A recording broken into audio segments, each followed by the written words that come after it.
sustainable rural development opportunities and challenges. I am thankful to MCCI that I've been asked to be with you. I'm also thankful to Mr. Manish Goenka, which is President of MCC Chamber of Commerce and Industry, Shri Hemant Bangur, Senior Vice President, MCC Chamber of Commerce and Industry, and Shri Ramesh Agrawal, Vice President, Shri Das, MC Das, Director General, distinguished guests, delegates, and some of the entrepreneurs, and of course a lot of press people. I don't know whether I'm addressing you or the press conference.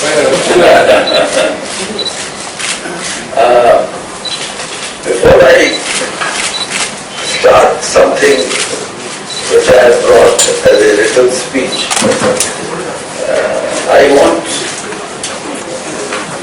at least to say I am thankful that you have given me a surprise, or the Honorable Minister has given me a surprise. I was pleased when President told me that you address us, then I said whether I am going to see press or you.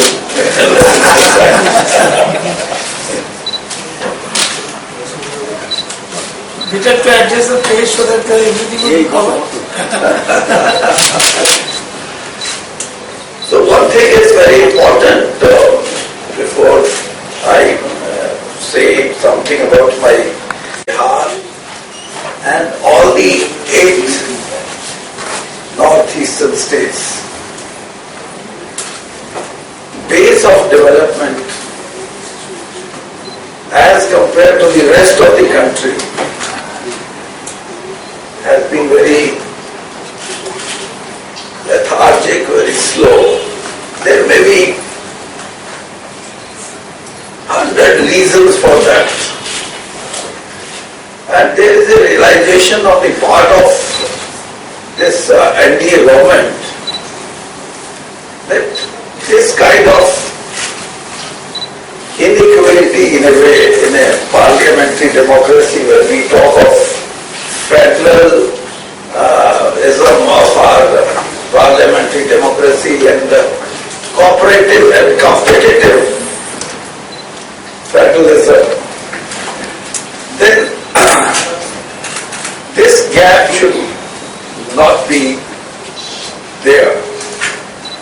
So Prime Minister categorically on some of the occasions made this announcement that our priority is to see that how we progress this part of the country. And I still remember, because a lot of people who migrated about 150 years back, maybe called in Calcutta, maybe Marwari, they may be given any name. Why that kind of migration took place? It was solely because this Kolkata was a center of economic development of the then India. And every kind of activity concerning trade and later on industry was confined this part of the country, and especially Kolkata. But gradually, people started saying that the financial capital of India is Bombay. There was a change of mindset. And ultimately some of the leaders, they made a mention that Calcutta is now relegated to such a situation where it may not come up. But I am glad that some of the initiatives which were taken up at the national level by our government with the initiative of the Prime Minister, those initiatives are taking shape in West Bengal also. And as Mr. Goenka was going through the different schemes or different flagship program of our government, he made a mention that this year budget 2016-17, a budget which is directed to the rural India. The priority, the top priority was given to rural India. Why this happened and why we thought of this? It's a very pertinent, very relevant question. First thing which I want to make it clear, you all belong to trade or industry. There is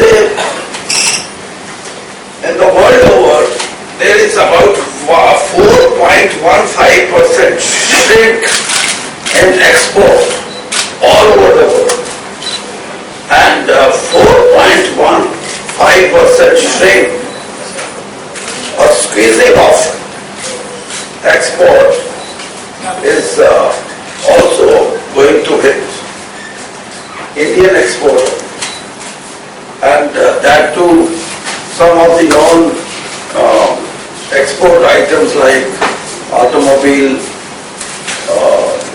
engineering as tools, spare parts, and garment industry. These are the major where we are not getting that much of money, on the basis of which we can claim that we are a country which has entered in a phase where our GDP is having double digits. This is how I see the latest budget which has been brought here. Some of the schemes which were talked about, Manrega, this question today was raised when I was at Durgapur. Manrega wages are in West Bengal is 173 or so. 176. Applicable in 10 states, and I hope that in another 3-4 months the entire country would be having this direct fund management system.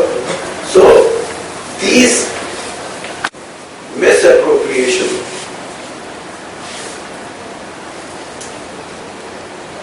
and also at one point of time the percentage which used to be